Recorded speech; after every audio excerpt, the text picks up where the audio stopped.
Good afternoon, everyone. Um, you see, this is a clarion call to all Nigerians worldwide. Um, the state of affairs in our country, Nigeria, by political actors in the past few years has gone to show that the essence of democracy as enshrined in the Nigerian Constitution,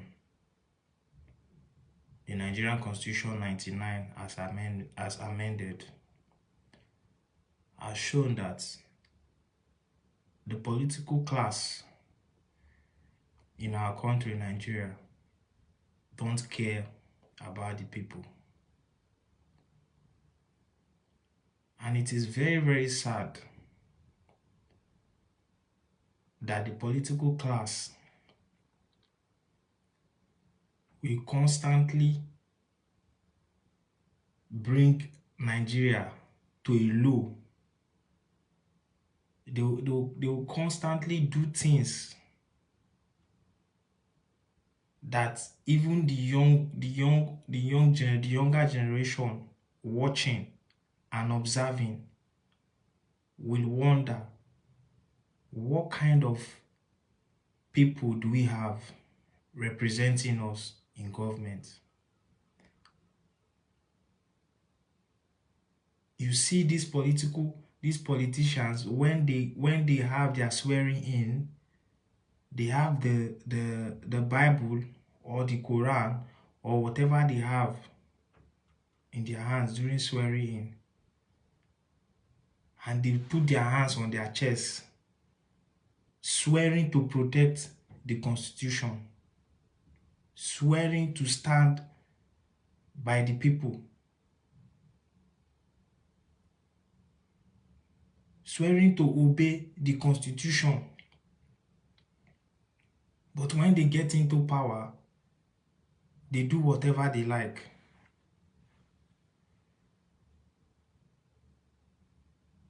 Why are you declaring a state of emergency in a state? Why? The people that drafted the Constitution, the people that drafted the Constitution of the Federal Republic of Nigeria, that included the clause of declaring a state of emergency in a state, enlisted the conditions. They enlisted the conditions. They also put a clause that will make it so difficult for a president to declare a state of emergency in a state. Because they know declaring a state of emergency in a state is as good as depriving the people of their liberty. It's as good as depriving the people of their right of who they choose during elections. We all know what has played out in Rivers State in the past 2 years.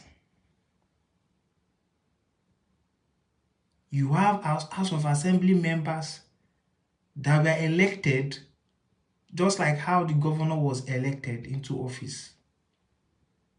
They all swore an oath to protect the Constitution, to protect the interests of the Rivers people. 6 months into their tenure, they started a fight against the governor. You are instituting a fight against the governor, the executive governor of a state.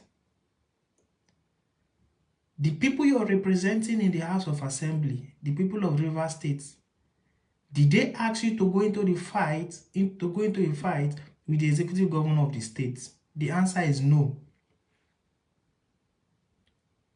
but you're only serving the interests of one man, the Minister of FCT, Mr. Wike. You're only there to serve the interest of one man as against the interest of the state.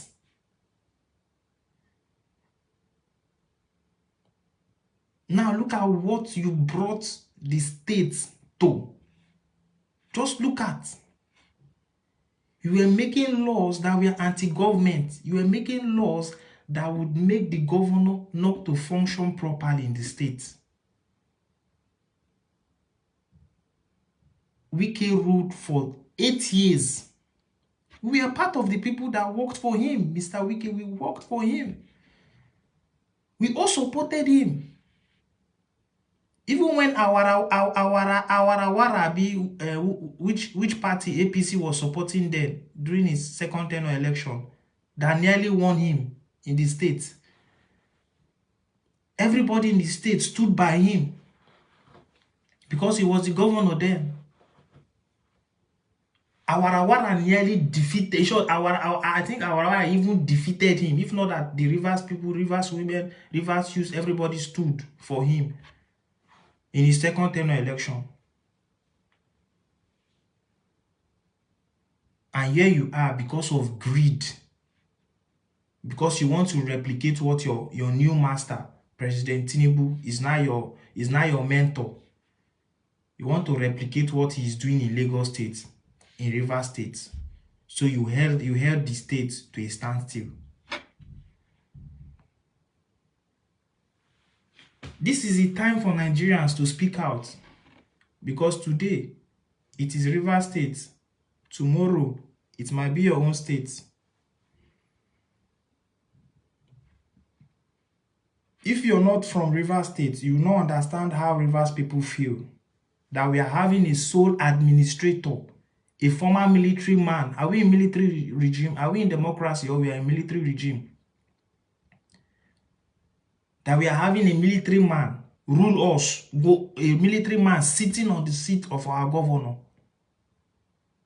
So are you trying to say that the people of Rivers State, we don't deserve democracy out of the 36 states of Nigeria? The people of Rivers State don't deserve to benefit the dividends of democracy.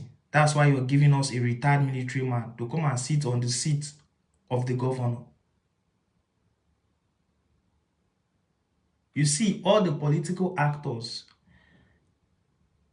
in this situation, in this current situation going on in Nigeria, going on in Rivers State, history will never be kind to all of you, all the political actors. The constitution that puts that clause of a state of emergency never put it there for it to be a political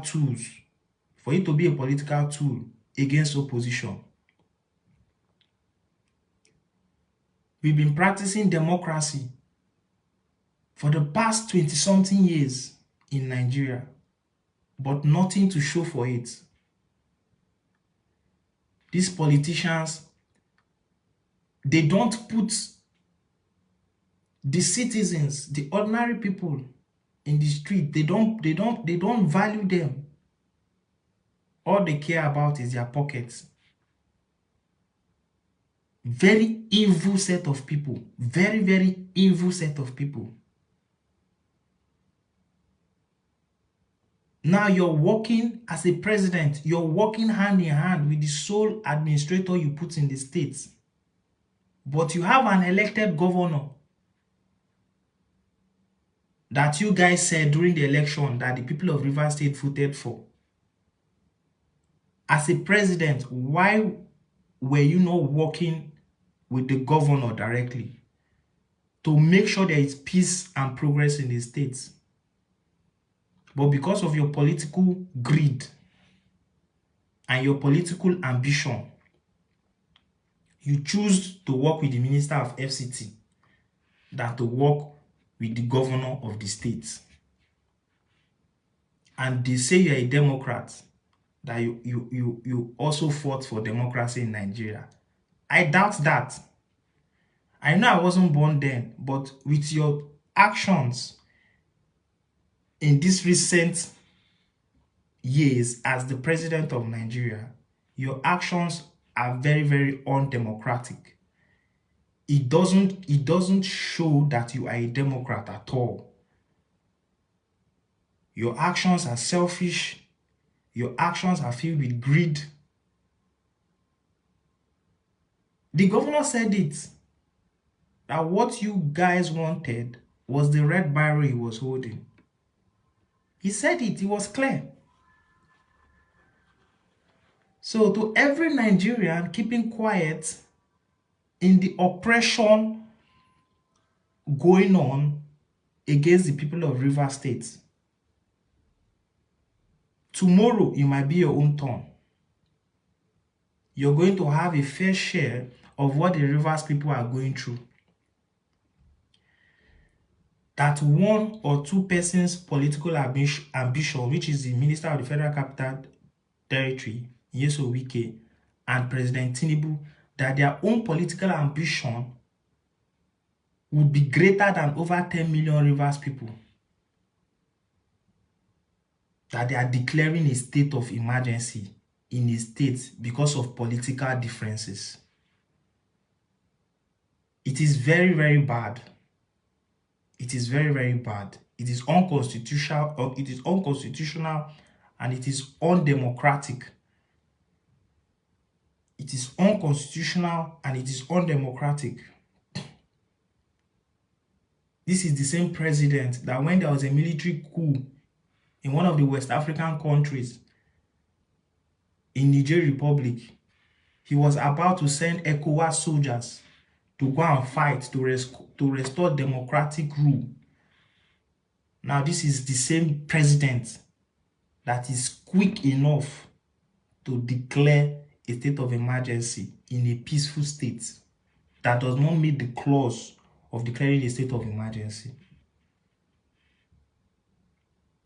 The people of Rivers State have been calling you since for the past 2 years to call your minister to order. But you never called him to order. This is someone that ruled for 8 years as a governor of a state. You see, why you guys are doing all this is because the electoral process in Nigeria is faulty. We don't have a good electoral process. Because if the people, and you guys know it, that's why you're always making sure that the electoral process in Nigeria is not well established. I'm in the UK here. I can vote. I can vote. Even though I'm not a citizen of UK, but I still have the right to vote. But you see, in Nigeria, you guys know that the people don't have the power to put you in office. You guys know it. And to all those that are tools that these politicians are using when they get into office, know that one day history will catch up with you. History is going to catch up with you guys. Nigeria is supposed to be one of the biggest countries in the world. Yes, we know we have some European influence as to what is happening in Africa, so what is happening in Nigeria. But if our leaders can stand firm, if our leaders can decide to do things right, we are going to break out from the chains. We are going to succeed. But no, declaring a state of emergency in a peaceful state. Look at the north, where they've been killing people for years. Kidnapping or banditry, everything has been happening. How many state of emergency has been declared there? But because you want to control the resources of a state, the resources of Nigeria that you're controlling, the federation of Nigeria that you, Mr. President Tinubu, is controlling, is not enough for you. The resources of Lagos State that is in your pocket, that is in your hand, is not enough for you.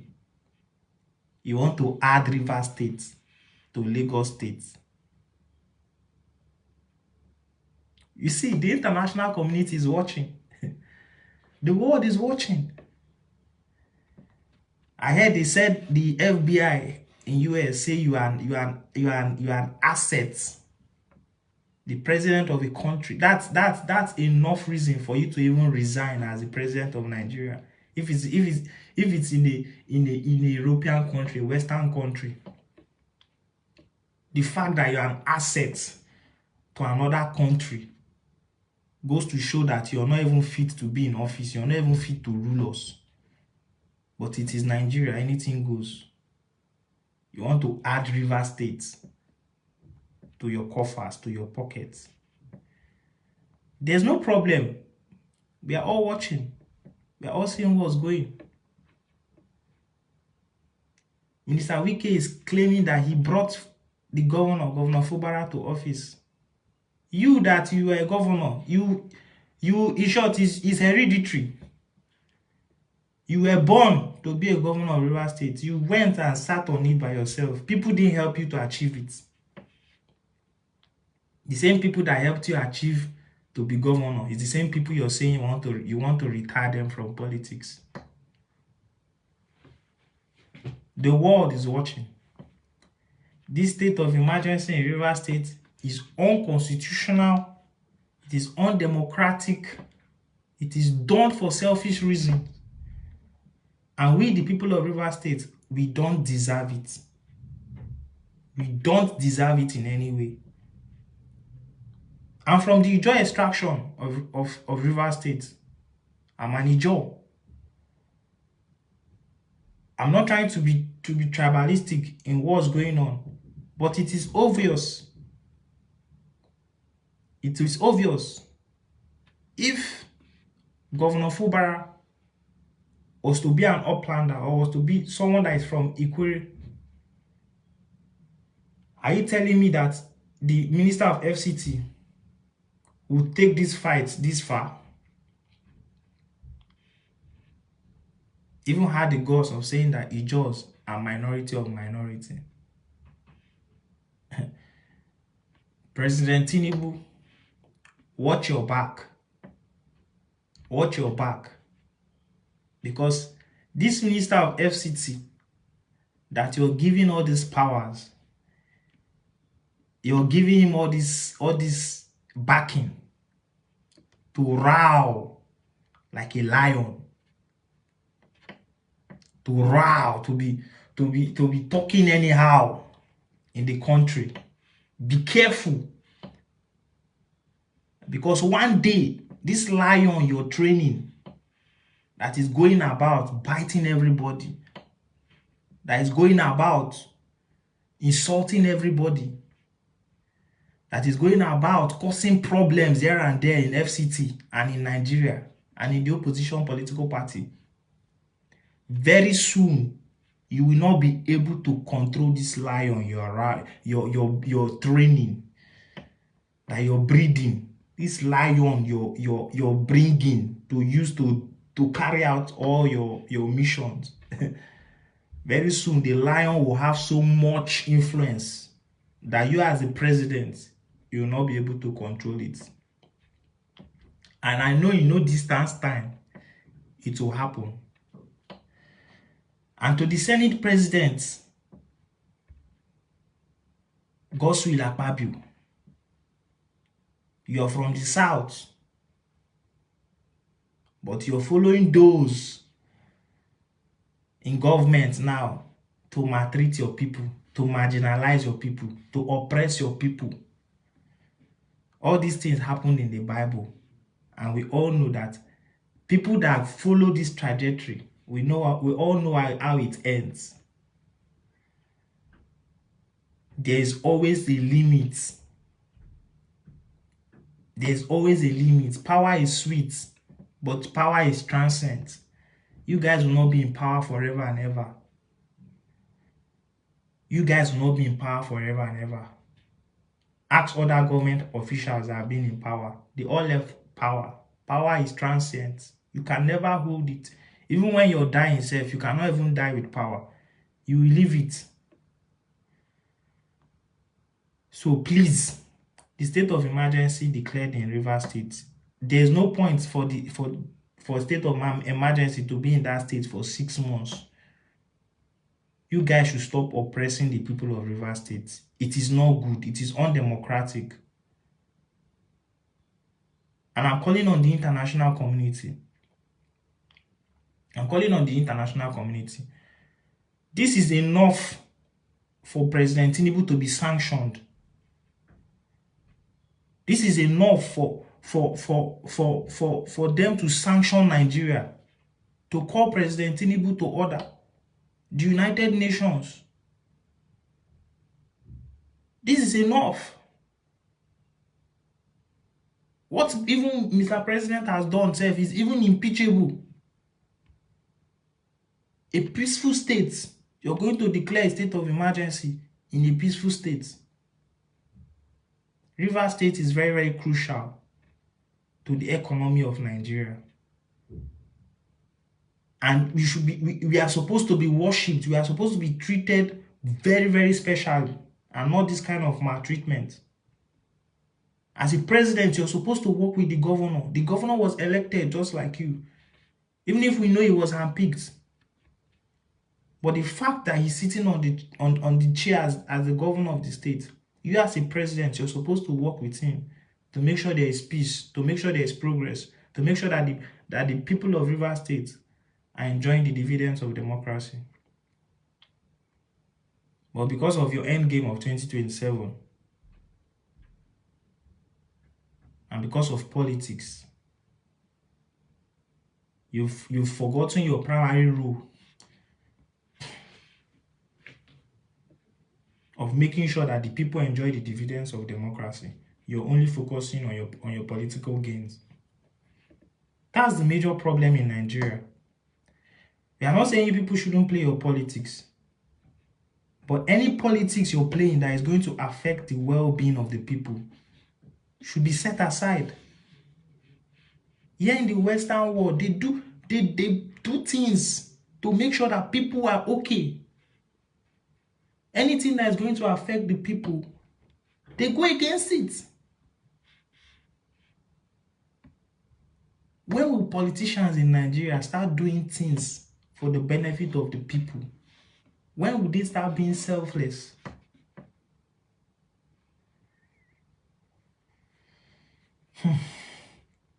A word is enough for the wise. I have to speak out to every Nigerian out there that is not speaking out against what is happening in Nigeria. I know people in Nigeria, because of how stringent and how wicked this government is, they are trying to see how they shut people up from speaking. But for those of you that are courageous, you can speak out. Me, I'm not in Nigeria. I'm in the UK. So I can speak out anyhow I want to speak, because there's freedom of speech here. So those of you that are in Nigeria that can speak out against evil.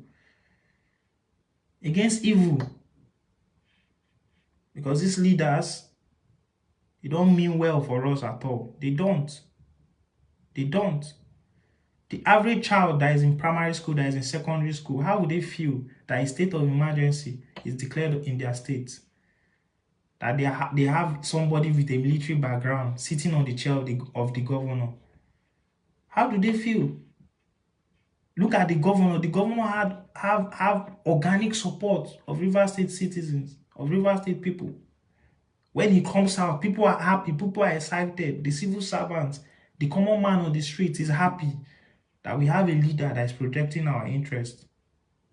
But because he's not serving your own purpose, you had to use a section of the law that is not supposed to be used anyhow.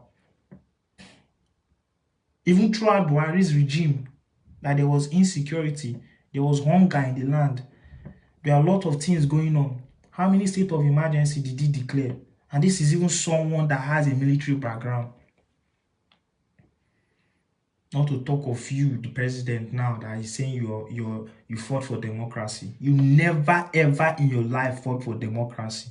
You didn't fight for democracy because there is no trait in you that shows you fought for democracy.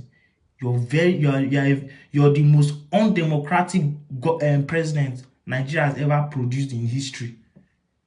There's no form of that is democracy in you. There's no form. It's just greed and selfishness. That's what you're all about. It's greed. Greed. You're insensitive to the plight of the people. If a state of emergency was declared in Lagos State, how would you feel? How would you feel if a state of emergency was declared in Lagos State? Even during NSAS, that it got to the point that there were breakdown of law and order. The president Buhari declare a state of emergency in your Lagos State. You're the most undemocratic president Nigeria has ever produced. And I know one day, a day of reckoning, because when God gives power, God doesn't just give you power. Even if you got it through subversive means, you got it through selfish, through we know you follow the back door to become president. But God allowed it for you to be president. And if you don't use it properly, a day of reckoning will definitely come. A day of reckoning will come. And to all those aiding your mission and to what you're doing in Nigeria, they should all continue, because history, they said, never forget. It will definitely be in the history books of Nigeria. That what did you do? So that's it. A word is enough for the wise. This political class, you guys should be very, very careful. You guys should be careful. You guys should be careful, because power, they said, comes with great responsibility. And if you don't use power properly, it might come back to hurt you. That's my take.